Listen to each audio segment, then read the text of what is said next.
اعوذ باللہ من الشیطان الرجیم، بسم اللہ الرحمن الرحیم۔ معزز خواتین و حضرات، السلام علیکم ورحمۃ اللہ وبرکاتہ۔ آج ہم گوشۂ کمال کی نشست نمبر 149 یعنی 149 میں آپ کی خدمت میں حاضر ہیں۔ ہمارے آج کا موضوع بڑا دلچسپ ہے، وہ ہے تو سیاست سے متعلق، لیکن ماضی اور حال کا جائزہ لے کر میں آپ کو بتا رہا ہوں کہ صورتحال میں کوئی تبدیلی واقع نہیں ہوئی۔ تو اس کا میں نے عنوان دیا ہے تبدیلی منظور ہے، منظور ہے نہیں بلکہ منظور ہے۔ تبدیلی سرکار جو ہے امن و امان کے جتنے دعوے کر رہے ہیں کہ ملک میں بہترین امن و امان قائم ہو گیا ہے، تو اس کی صورتحال اگر آپ کو دیکھنی ہے تو آپ ایک دن کے اخبارات اٹھا کر دیکھ لیجئے۔ قتل و غارت گری، ڈکیتی، چوری، اغوا، ریزنی، زیادتی اور اس طرح کے کتنے ہی واقعات آپ کو ملیں گے جو ماضی کے مقابلے میں کم نہیں بلکہ زیادہ ہی نظر آئیں گے آپ کو۔ تو تبدیلی اگر آئی ہے تو اس معنی میں آئی ہے کہ خرابیاں پہلے سے زیادہ بڑھی ہیں، کم نہیں ہوئی ہیں، جبکہ اس کو مدینہ جیسی فلاحی ریاست بنانے کا منصوبہ یا دعویٰ کیا جاتا ہے۔ اب دفاعی طور پر آپ دیکھ لیجئے، بھارت سے جیسے بھی تعلقات ہیں ہمارے سب کو پتہ ہے، وہ تو ہمیں ازلی دشمن ہے ہمارا، لیکن سرحدوں پر جو کیفیت ہے وہاں بھی آئے دن جھڑپیں ہوتی ہیں، لیکن ملک کے اندر یہ عالم ہے دفاع کا کہ گزشتہ 3 روز میں 2 واقعات ایسے ہوئے ہیں کہ ہماری سیکیورٹی فورسز پر حملے کیے گئے ہیں، اور ان حملوں کے نتیجے میں 4 سیکیورٹی اہلکار شہید ہوئے ہیں، کچھ زخمی بھی ہوئے ان میں سے۔ اب کہا یہ گیا ہے کہ ہم نے جو ہے دہشت گردوں کی بھاری نفری کو نقصان پہنچایا۔ اب یہ بھاری کتنی تھی، کتنی بھاری تھی، کتنی ہلکی تھی، وہ بھی اگر بتا دیا جاتا کہ مثال کے طور 10 یا 12 اگر دہشت گرد مارے جاتے اور 4 ہمارے اہلکار شہید ہوتے تب بھی غنیمت سمجھا جاتا، لیکن بھاری کی آڑ میں جو تعداد چھپائی گئی ہے اس کے اسباب متعلقہ لوگ ہی جانیں۔ اب ایک اور بات دیکھیے آپ کہ دعویٰ یہ تھا کہ ہمارے یہاں نوکریاں دی جائیں گی، 1 کروڑ نوکریاں دی جائیں گی، 50 لاکھ مکانات دیے جائیں گے، اور بلینز آف بلینز یعنی اربوں کھربوں درخت لگائے جائیں گے۔ ان سب کی صورتحال کا آپ اندازہ کر لیجئے کہ نوکریاں تقریباً میرا خیال اس وقت 50 سے 60 لاکھ افراد بے روزگار ہو چکے ہیں۔ مکانات کا یہ عالم ہے کہ دوسرے شہروں میں تو ہمیں نہیں معلوم، لیکن کراچی میں سپریم کورٹ کی کبھی ہدایت پر یا حکم پر اور کبھی متعلقہ اداروں کی اپنی مرضی سے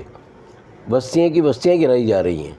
اور لوگوں کو بے روزگار کیا ہے۔ کراچی میں مارٹن کوارٹرز کا ایک علاقہ ہے کہ جہاں پاکستان بننے کے بعد سرکاری ملازمین کو کوارٹر الاٹ کیے گئے تھے۔ سرکاری ملازمین کے بعد کچھ اور لوگ بھی وہاں آ کر رہے، تجاوزات بھی ہوئیں بلا شبہ وہاں، لیکن اب پوری بستی کو اجاڑ دینے کا منصوبہ ہے۔ بھائی لوگ بسے ہوئے ہیں وہاں، اور وہ لوگ بسے ہیں جنہوں نے خدمت کی سرکار کی، ان کو آپ نکال کر یا ان کے گھر والوں کو نکال کر کس کی خدمت کر رہے ہیں؟ آپ سے نئے مکانات نہیں بنتے تو کم سے کم پرانے مکانات کو تو رہنے دیں لوگوں کو۔ اچھا، یہ سارا سلسلہ زیادہ کراچی میں ہو رہا ہے، اس لیے لوگوں کے اندر یہ احساس بڑھتا جا رہا ہے کہ شاید کچھ ادارے اس طرح کی حرکتیں کرا کے اور ماضی کے دہشت گردوں کو دوبارہ شہر پر مسلط کرنا چاہتے ہیں،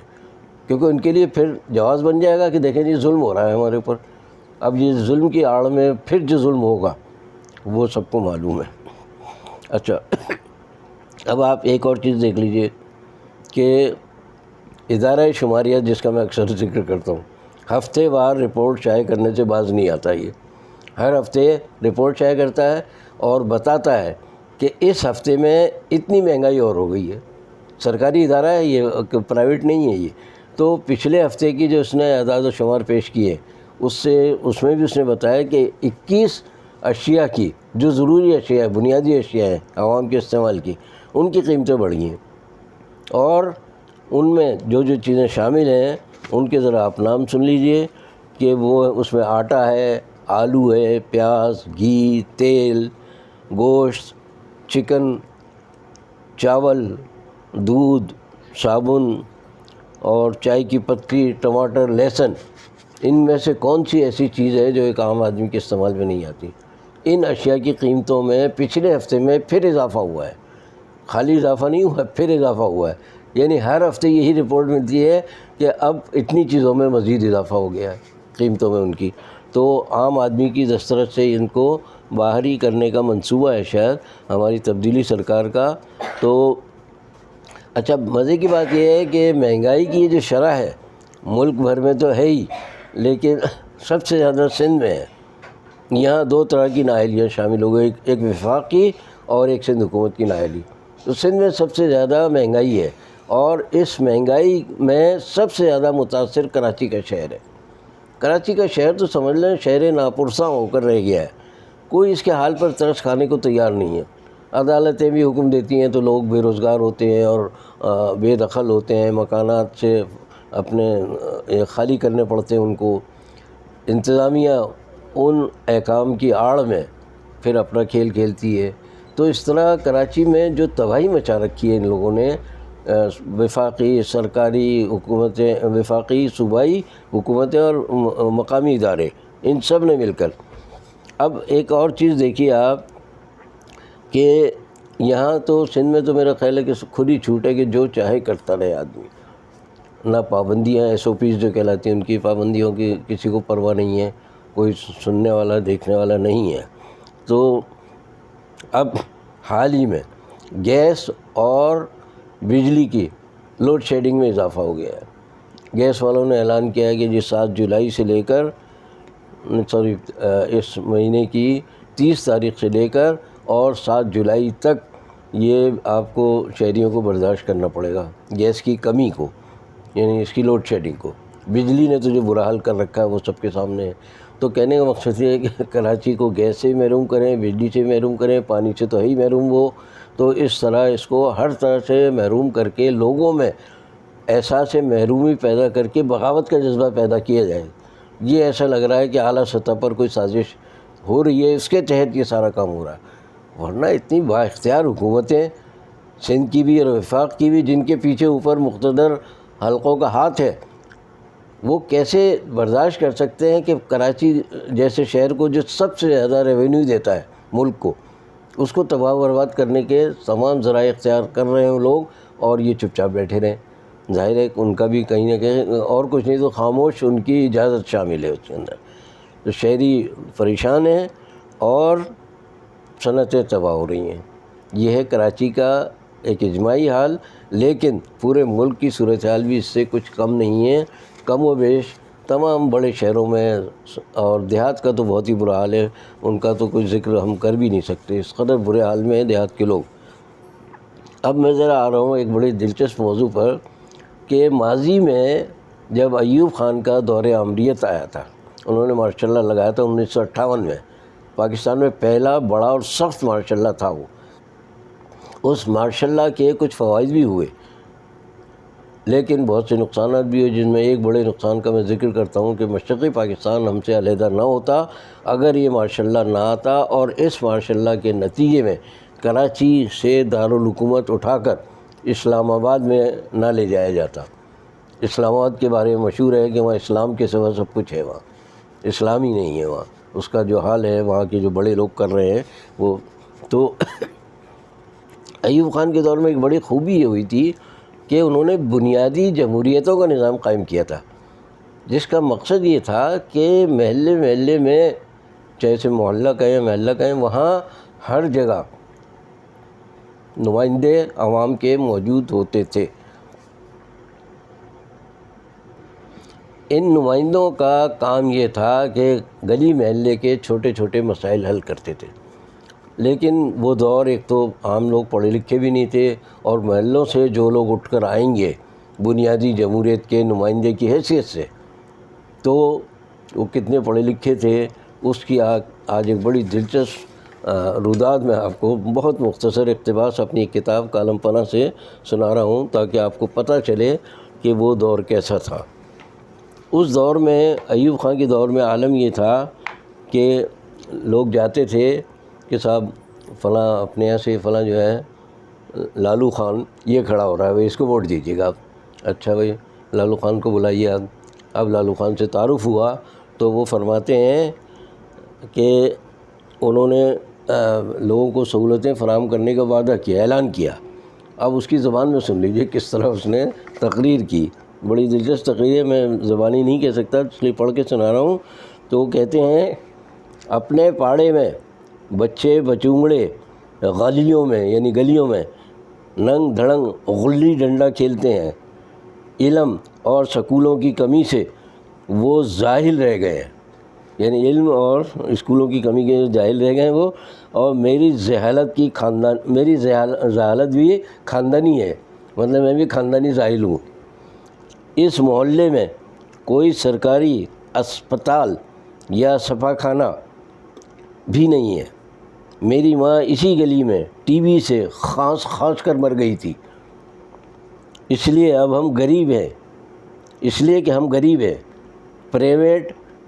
ڈاکٹروں کے خرچے برداشت نہیں کر سکتے، یعنی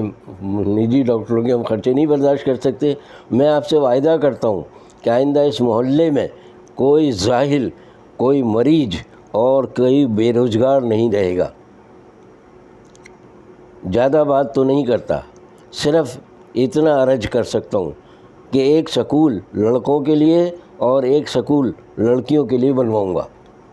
اور ہاں صفا خانے کو وہ کیا کہتے ہیں انگریزی میں میٹرنیٹی ہوم، وہ بھی ضرور بنواؤں گا، خواتین کے لیے الگ اور مردوں کے لیے الگ، یعنی میٹرنیٹی ہوم بنوا رہے ہیں مردوں کے لیے بھی ہوں۔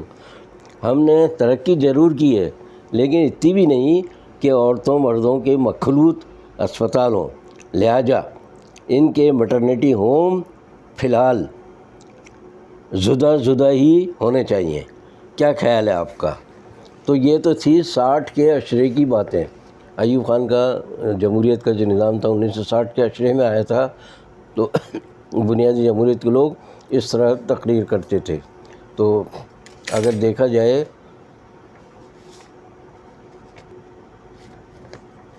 جائے تو اس زمانے میں گلی محلوں کے مسائل کچھ نہ کچھ حل ہوتے تھے۔ اس کی وجہ ہے کہ پڑھے لکھے نہ ہونے کے باوجود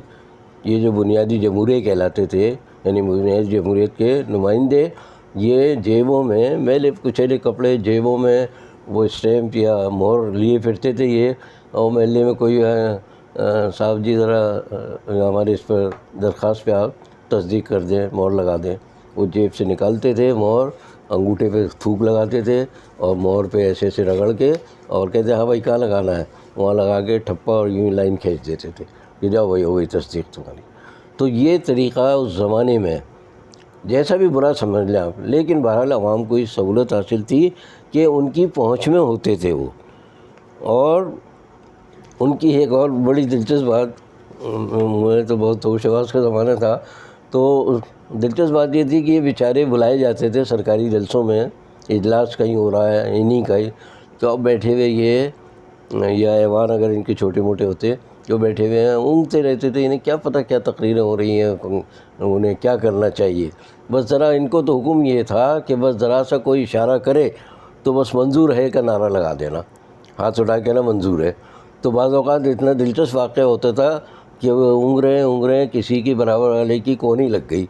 تو وہ سمجھے کہ مجھے اٹھانا ہے، اور فوراً ہاتھ اٹھا کے گڑبڑا کے کہتے تھے منظور ہے، ہمیں پوری طرح منظور ہے، اس طرح کر کے اس طرح منظور ہوتے تھے وہاں۔ ہمارے یہاں جو منظور ہو رہے ہیں وہ بھی کچھ کم نہیں ہے آج کل، ابھی آتا ہوں میں اس پر بھی۔ تو منظور ہے کا یہ سلسلہ آج بھی جاری ہے، حالانکہ آج نام نہاد پڑھے لکھے لوگ، تعلیم یافتہ لوگ ایوانوں میں موجود ہیں، چاہے ایوان بالا ہو یا ایوان زیری ہو جسے ہم قومی اسمبلی اور سینٹ کہتے ہیں، اور یا ایوان اقتدار ہو، سب پڑھے لکھے لوگ کہتے ہیں اپنے آپ کو۔ لیکن عالم یہ ہے ٹی وی چینل بڑی شرارتیں کرتے بعض اوقات، کسی کہتے ذرا کلمہ پڑھ کے سنائی، معلوم ہوا کلمہ نہیں آتا، وہ پاکستان کس سن میں بنا انہیں نہیں معلوم، پاکستان کے بانی کون تھے تو وہ شاید علامہ اقبال ہوں گے، شاید قائد اعظم ہوں گے، یہ حال ہے ان لوگوں کا، پڑھے لکھے لوگوں کا۔ اور عالم یہ منظور ہے والی بات جو بتانا چاہ رہا ہوں وہ یہ ہے کہ کسی بھی قانون کو جو ان کے مفاد میں ہو، حکومت کو مضبوط کرنے یا حکمرانوں کو لوٹ کھسوٹ کی اجازت دینے یا ان کے اقتدار میں اضافہ کرنے کے لیے کوئی بھی بل ایوان میں پیش ہو جائے، اب حزب اقتدار ہو یا حزب اختلاف، اوپر سے ایک حکم آتا کہیں سے اور یہ سارے منظور ہے کر کے اس بل کو منظور کر کے قانون بنوا دیتے ہیں۔ عوام کے مفاد میں کبھی کسی مقتدر ادارے نے اوپر سے کبھی کہا ہو تو بتا دیں کہ صاحب آپ یہ کیوں نہیں کرتے کہ مہنگائی کم کریں ملک سے اور اس پر قانون لائیں، جو متعلقہ افراد اس پر عمل نہ کر سکیں ان کو سزائیں دیں، نکال باہر کریں انہیں۔ ایسا کوئی قانون بناتے ہی نہیں، اپنے مطلب کے قوانین بناتے ہیں اور گھنٹوں میں بعض اوقات اس کو منظور کرا کے نافذ کر دیتے ہیں۔ تو یہ منظور ہے کا جو سلسلہ ہے وہ اس زمانے میں ان کی ذہالت یا جہالت کے حساب سے تھا، آج پڑھے لکھوں کی جہالت کا یہ عالم ہے کہ وہ کچھ سوچے سمجھے بغیر بس اوپر سے حکم آ گیا تو حزب اختلاف کے لوگ جو دن رات حکومت کو گالیاں دیتے رہتے ہیں وہ بھی منظور ہے کہہ دیتے ہیں، بس فوراً ہاں جی ہمیں منظور ہے یہ۔ تو یہ جو قوانین منظور ہو رہے ہیں ان پر کوئی، بلکہ بعض اوقات قانون کے ساتھ ہوتا ہے کہ اس کو چیلنج بھی نہیں کر سکتے آپ کے۔ یہ عجیب ظلم کا نظام ہے کہ آپ عوام کے خلاف اپنے حق میں قوانین پر قوانین بنائے چلے جا رہے ہیں اور ساتھ میں یہ ظلم کہ آپ اس کو عدالتوں میں چیلنج نہیں کر سکتے، اور عدالتوں میں چیلنج کر کے بھی کیا تیر مار لیں گے، وہاں بھی جو کچھ فیصلے ہوتے ہیں جو ان پر جو عمل درآمد ہوتا ہے وہ ہم سب کے سامنے ہے۔ اللہ ہمارے حال پر رحم کرے، اور میرے اس چینل کو سبسکرائب، شیئر اور لائک کرنے کی درخواست کے ساتھ آج کا پروگرام یہیں ختم کرتا ہوں۔ باقی بشرط زندگی باقی۔